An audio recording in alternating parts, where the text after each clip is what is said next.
కొత్త గవర్నమెంట్ వస్తే మేము ఓర్వలేక అంటున్నాము, ఓర్పు మల్లతనానికి అంటున్నామని అంటారని ఓపిక పట్టినాం ఇన్ని రోజులు. కేసీఆర్ ఎల్లుండికి ఆగడు, సమస్య లేదు. ఒక జిల్లా 2 జిల్లాలు కాదు, ఎక్కడ రైతులకు కష్టం ఉంటే అక్కడ గద్ద లెక్క వాల్తా మీ సంగతి మీ భర్తమేందో తేలే విధంగా 100కు 100% మీద పోరాటం చేస్తాం. ఈ పోరాటం ఒక రోజుతోనో ఒక పూటతోని ఒక తమాషతోనే అయ్యేది కాదు.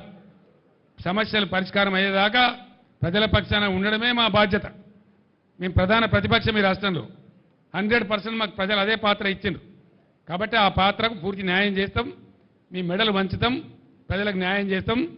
మీరే రెఫరెండం అని చెప్పిండ్రు. ఆ ప్రకారం చేనేత కార్మికులకు ఏం సమాధానం చెప్తారో చెప్పండి. కాంగ్రెస్ పార్టీకి క్షమాపణ చెప్పాలి చేనేత కార్మికులకు అంత నీచంగా మాట్లాడినందుకు.